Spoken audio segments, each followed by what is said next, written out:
welcome to another episode of Offsides, your one-stop shop for everything NFL and NHL. With the Super Bowl season wrapped up, or Super Bowl week, I should say, NFL season's officially closed. Kind of some moves going on. One big one that's been kind of trending the last couple weeks going into the end of the season, Brian Flores getting fired from Miami. The text messages getting leaked between him and Bill Belichick. That whole thing of racial discrimination, of him not getting an equal opportunity for a coaching position. He does eventually land as a Steelers defensive assistant and linebackers coach. As we know with how good the NFL is at sweeping things under the rug eventually, do you think now that he has a coaching position that his lawsuit will kind of die down? And I mean, it's still going to be a thing, like the lawsuit's still going to take place, but now that he has a coaching position, it's not going to get as much of attention. I mean, I'd like to be hopeful to think that Brian Flores already making as much noise as he has already, and with a couple other people as well joining the countersuit. I think he stays persistent on this. I think he talks about it every week, press game conferences. He's already shown that he's willing to sacrifice his career for the better good of hoping that this has an impact. So I don't think that this is going to quiet him at all. As far as coming from the NFL side, I'm sure they're going to try to, like you said, sweep it under the rug, kind of keep it quiet, but I don't think it's going to be. Yeah. Yeah, because like I said, like the way I look at it from the NFL side is, they did their due diligence. They got him a coaching spot. They can check the box now. Yeah, they can check the box. All right, keep quiet. We got you a spot. Even though, I mean, he was a head coach at Miami. He was applying for head coach positions, and he ends up as a defensive assistant and linebackers coach, which is pretty low on the totem pole compared to other positions he could have got. I mean, a coordinator, assistant head coach, quarterbacks coach, like there's, I mean, at least 5 or 6 positions ahead of where he landed. Yeah, but also you have to think about it as well as, could this be Mike Tomlin saving his career as far as giving him because basically how we see coaches coaching, offensive coordinator, those jobs, you got to get the nod from somebody to say, okay, we'll give you the pass for it. So amid all this, him going to the Steelers, getting the credibility from Tomlin to be like, all right, he's back into the coaching cycle following this whole offseason. I almost look at this like how Alabama takes coaches who are fired, people who've lost their position, brings them on for low-paying jobs, and they're considered analysts. They're not even really coaches, and they're making league minimum just to get the okay from Saban to get back into the loop. I think this is kind of the same situation we're seeing here, as it's almost, I don't know, don't want to say too big of like a job for him to like come in and take that, but like admit everything that's going on. I feel like giving him a small role to let him focus on that being the majority of what's going on is the right thing for this whole thing to do, and hope he wins. Yeah, like I said, I mean, the lawsuit's going to go through no matter what. It's just a matter of if we're going to hear about it enough to figure out what happens. Because even like with the whole Deshaun Watson thing, that was headlines every single day for a couple months, and then that died down. And I think last week, one of our last episodes, we talked about, couldn't tell you where it's at, how many suits he has done, how close he is to getting back into the league. Like, obviously, like, I mean, I'm sure there's articles and like there's stuff getting posted about it every day, but as far as mainstream media of the ESPN's, like Sports Center, everything, like all the stuff that we see as like the main news doesn't really talk about him anymore. I guess I'm just kind of comparing this situation to that, as far as now that he's back into the league, does it kind of turn into a Deshaun Watson situation where it just doesn't get really talked about? But obviously, I think both situations are kind of heavy hitters, but this situation is just as severe as the Deshaun Watson one. So hopefully it gets the same attention. Yeah, and speaking of Deshaun Watson, he just released a couple days ago his 3 destinations that he would like to go. Tampa being the first, Vikings being the second, and Denver being the third destination. And Houston is now in works of getting deals done to get him moved. Because tying into my next question here, Lovie Smith just coming out, new head coach of the Houston Texans, stating that their team is only a few key moves away from having a potential season like the Cincinnati Bengals had this year. Do you see that as a possibility? And what do you think their record finishes roughly next year? Like, do they make the playoffs? I could see them improving just because they kind of were figuring out a couple pieces here and there, like Davis Mills, rookie quarterback. He showed some promising moments throughout the season. So if they roll with him, I think that they can get some good year 2 jump out of him. As far as a jump like the Bengals,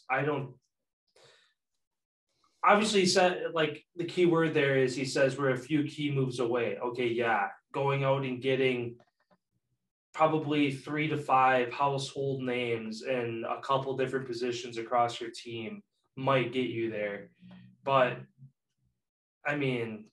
even still, their defense, I couldn't tell you a single person on that defense right now. It's been such a revolving door. Like, I know a couple of guys who used to be on that team that are on other teams now, but on the offensive side, they have a couple of guys. But like, you look at the Bengals, they had 3 to 5 all-pro guys on both sides of the ball.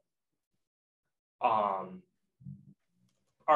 I don't know how many all-pros they ended up having, but just as far, or I should say all-pro, Pro Bowl level guys on both sides of the ball. The Texans, Deshaun Watson would be the only one, but they're not going to have him. So I think that the Texans, again, a few key moves, yeah, so long as they're like big, heavy hitters. Like, if you're going after a linebacker, a top 3 linebacker in the free agency, we need a receiver. Okay, the first or second best receiver on the market. Like, you have to go for these top-notch guys to be able to have that Bengals effect. Otherwise, no, I don't think. I'm going to say either way that they don't kind of have a Bengals-like season, because Bengals made it to the Super Bowl, and I don't see the Texans having a chance to make it to the Super Bowl, and I don't think they make the playoffs either. Kind of a record sticking out. I'm going to say like 5-12, 6-11. So a little bit of an improvement from last year, but nothing that's going to get them to the playoffs, I don't think. Yeah, as far as I'm going to say they could have a Bengals type season. As not obviously getting to the Super Bowl. I'm not comparing it to that way, but going from the previous years of having 2 wins, 4 wins, 5 wins to turning it around and actually being a relevant team. I think they finish in the middle of the pack. I don't see them too far off. I could see them even getting 7, 8, 9 wins. This team lost a handful of 1-score games where they lost right at the end of regulation, and they did beat a couple really top-notch teams, including the Titans and the Bills this season. So, yeah, I see Lovie taking this team in the direction where it needs to go. And obviously, moving Deshaun Watson is going to get them a pretty good return for whichever team is going to be willing to get them. And that's the first, I feel, stepping stone in heading in the right direction. So I feel like Houston Texans fans have something good to look forward to this coming season. I feel like it's going to be a step in the right direction, not the wrong one. Yeah. I don't see them going down. Like I said, the foundation that they built, as far as the quarterback, that's where every team kind of needs to start, as far as a foundation of where your team's looking to go in the next couple of years. Look at the Giants. I would have guessed, if you asked me preseason, with Daniel Jones at quarterback, where are these guys going to go? Either backwards or equal to where they were the year before. And that's exactly what happened the last couple of years. They never took a step forward. Either they got back to the same spot or they took a step back. The Texans, again, like you said, I can see them definitely going forward. But yeah, I mean, unless they make a couple moves this offseason, like 5 to 8 guys that are top 5, top 10 in their position, and bring them in. If they even have that kind of cap space or have enough collateral of draft picks and guys to give up to go get good vets, I don't even know if that's on the table for them to get that many people. But I mean, I'd say they need to at least get like 5 well-known guys to that team. Anything less than that, I don't think it's going to be enough of a difference. Yeah, it's definitely going to be interesting, especially if they get Deshaun Watson off their books. They'll have $57 million in free cap. That's a lot of money. Yeah. You can bring in, like you said, a lot of top guys with that. And who's your quarterback? I feel like is going to be the most important thing here. Mills has shown some promise. Davis Mills has shown some promise that he can play. Now he's going to get a chance to be the starter a full season, not have to worry about what's going on, unless they obviously make a move this offseason. But this will be the first season where we can really get to see what he's got now, getting a full season's reps as QB1. Because he looked pretty good. Yeah, I can almost see them bringing in like an older vet quarterback, not one that they're going to bring in for a quarterback battle, but somebody to kind of mentor him. Just another set of eyes and ears to listen to kind of help him progress a little faster. I'm trying to think I'm sure they wouldn't move him, but like a Brian Hoyer from the Patriots or a Blaine Gabbert from Tampa, like one of those guys who've been in the league 5 to 10 years as a backup that have done enough to stay on an NFL roster. But like I said, to just kind of help Davis Mills along his way.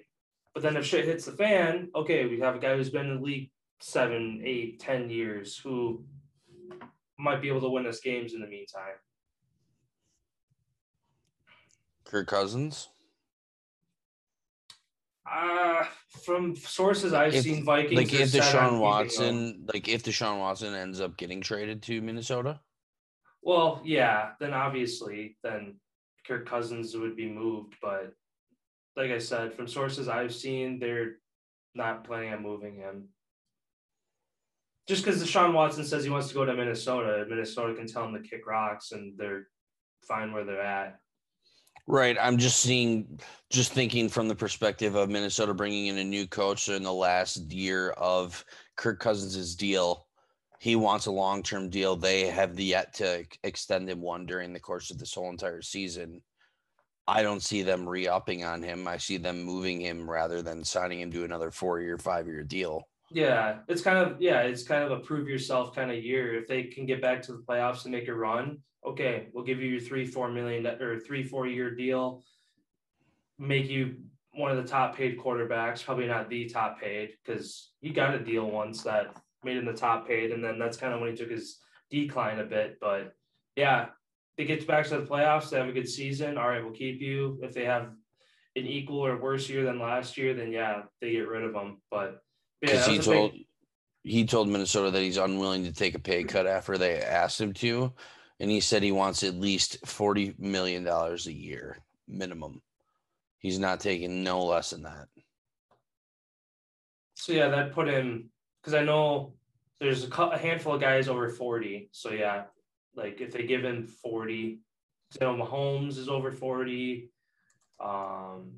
Prescott, I think, is over 40 when they re-signed him to his deal last year, 2 years ago, whatever that was.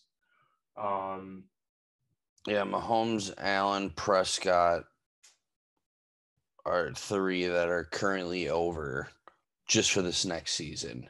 But then it jumps way up as far as past the season. Then you have Deshaun Watson in there, Russell Wilson in there, Jared Goff in there, Kirk Cousins, Well, this is his last year. He's making 33 this year.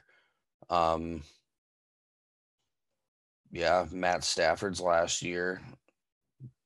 There's a lot, because especially with the salaries going up too, like he's pushing to set like the market for the new vet QB. Yeah. And I don't see that happening. Yeah, like I see like 35 to like 38. Like I could see him, like he's making 33 now. I can see him jumping up a little bit just with last year or 2 years ago was okay. This past year was decent. I mean, he was in the MVP conversation for like a couple weeks and he was playing really well. But again, just kind of his decline, end of Washington, and like I think his first year in Minnesota wasn't great. And it's been like a slow uphill climb since then. But yeah, I don't think he's worth 40 million. So if he's like Lamar gets $2 million a year. Who? Lamar Jackson. Oh, right now. Yeah, Tyrod Taylor, he gets 5. Baker's only getting 8. Like asking for 40 is a lot. Stafford's only getting 25. Yeah. And he just won the Super Bowl. Yeah, I mean, I guess you shoot high and work down from there. If they take the 40, great. If they don't. I'm just saying I don't think that they're going to, and like he's going to get moved. Is what I'm saying. Before they re-sign him. Unless,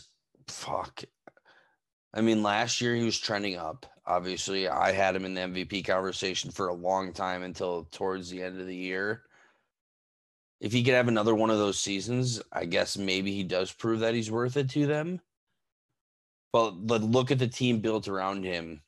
That defense needs some work, especially now that they lose their defensive wizard. Mm-hmm. Yeah, I mean, on the offensive side, they have all-pro guys at every level, pretty much.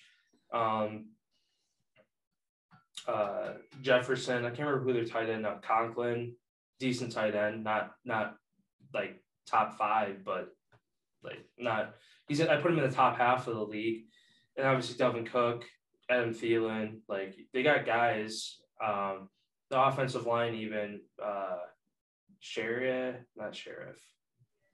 Maybe that is how you say his name. If I'm thinking of the right guy, they got a couple guys on the offensive line who are decent too. So yeah, their offense is good. But yeah, like you said, their defensive side, they have a couple guys still that like they've had there for a long time, but they need some help on the defensive side. And like you said, with Zimmer gone now, I don't remember what the coach they brought in. What was his former role? Todd Clements? Or no, the Vikings? He's the offensive coordinator for the Rams. Okay. Oh, yeah, that's right. Yeah, so, like, I mean, you bring in him, maybe they bank on their offense being a top 5 offense this coming year to carry them, which is possible. But, yeah, it'll be interesting to see what they do. But yeah, as far as I know, like, sources I've seen, Kirk Cousins is in his last year, so I feel like he's earned his respect to at least see out his last year. But obviously, for the right price, I mean, if any quarterback who you think is equal or better that you can get for cheaper, I mean, any team's going to take that. Yeah, absolutely.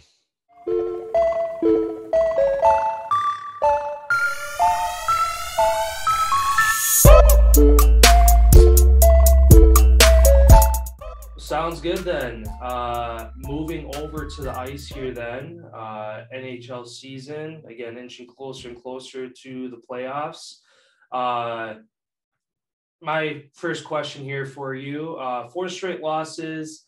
Nashville kind of leaving the door open in the Central as Dallas now sits just 4 points back. And even Winnipeg sits 8 points back with a game in hand. So with that game made up, so long as it's a win, 6 points. Kind of looking at just the West in general with how tight the Central's getting. And then also on the other side, what 2 teams do you see locking up the 2 wild cards in the Western Conference this year? Because looking at the East, it's kind of every week it's looking more and more wrapped up, but the West seems like it's getting tighter and tighter. I think that Dallas leapfrogs Nashville. I think I mentioned that a couple weeks ago when we brought up talking about Dallas. I see them hitting a surge now that they're getting healthy. 6-4 over their last 10, so +2 in that category, so that they're climbing the ranks as some of the other teams in their division have fallen. Like you said, the Predators on a 4-game losing streak. And then I see the Kings from the Pacific holding down that other wild card spot.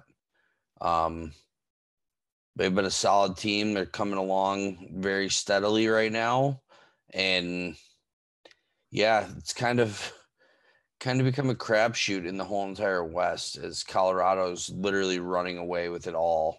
And something remarkable up until last week, after their start on the year, when they started 4-5, they went 33-3 over their next 36 games, which is insane.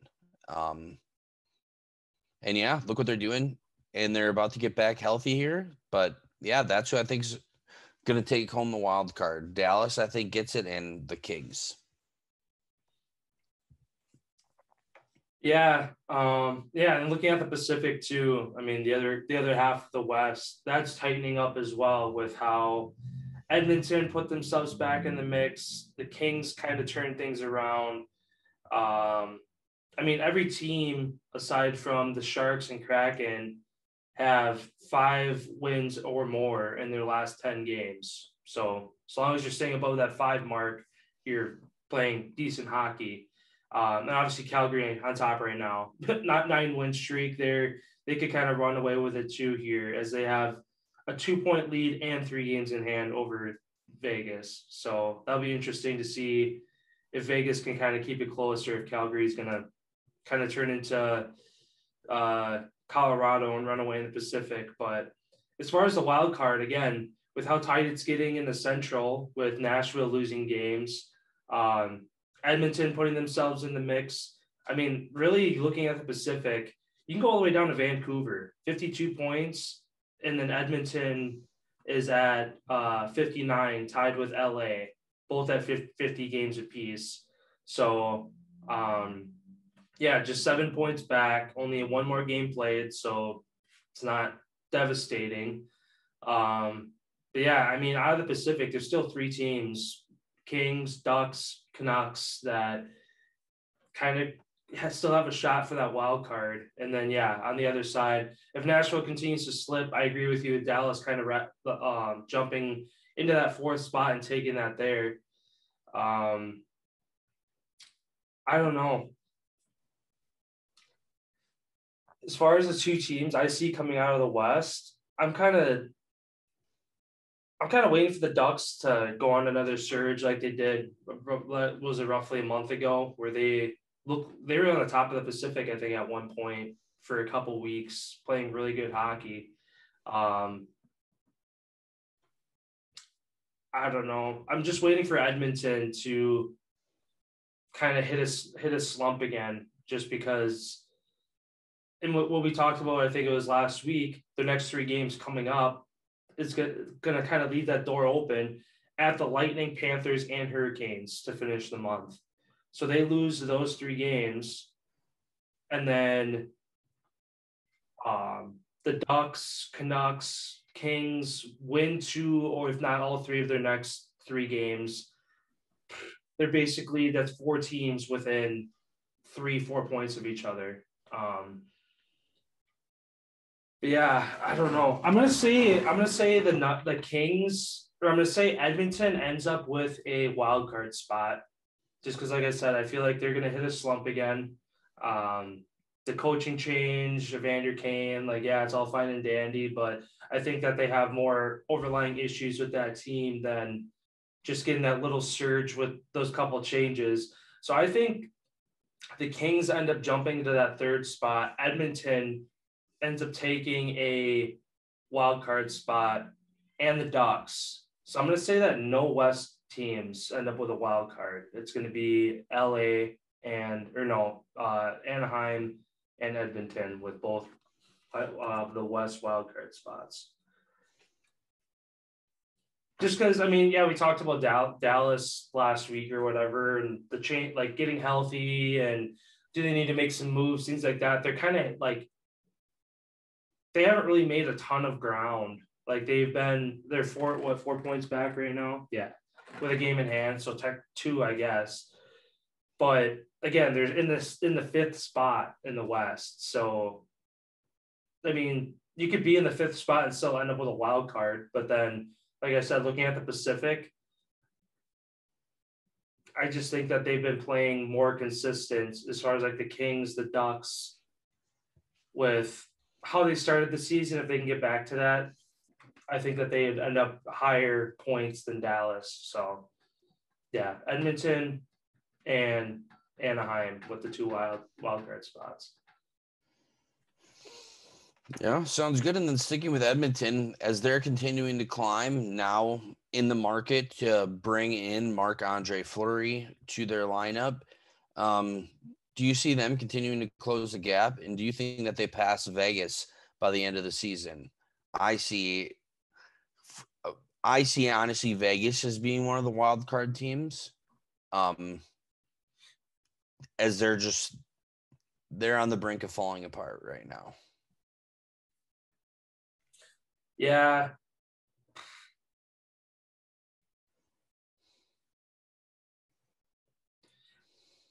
The Pacific is that division where, like I said, you could go all the way down to Vancouver, and Calgary, so long as they keep their trend, that number 1 spot's locked up. But they're going to take home the number 1. Yeah. But 2 through 5 it's a coin flip right now between the rest of those teams in the Pacific. Like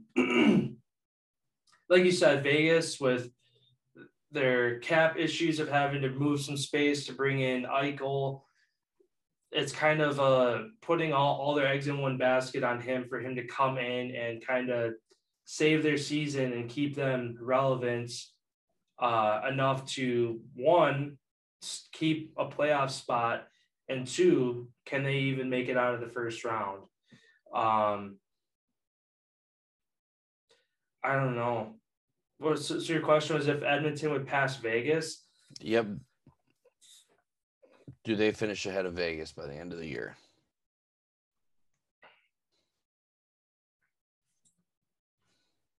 What I was saying with how I think Edmonton drops into a wild card spot, I think Vegas does enough to stay ahead of them.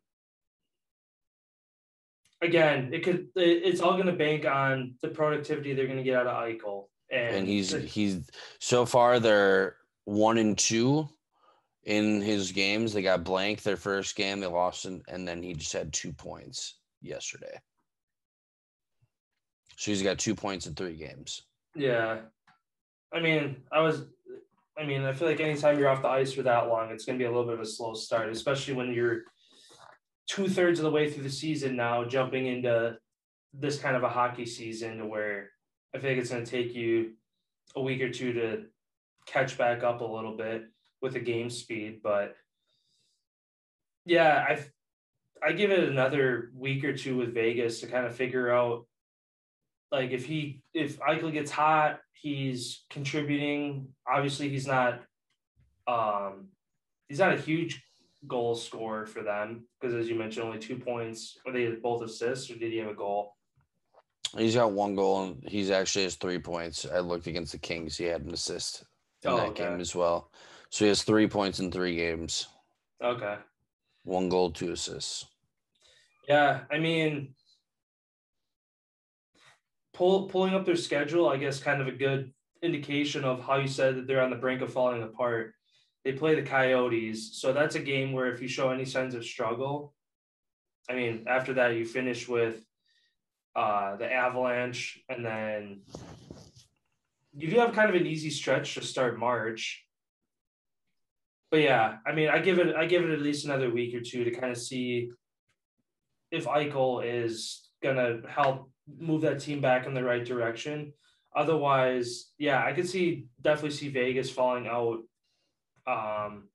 and either ending up with a wild card or missing the playoffs entirely, just because, like I said, of the teams below, kind of the potential they showed to start the year, about that halfway point, they've kind of hit a little bit of a plateau with the Ducks, Kings, right on the brink of.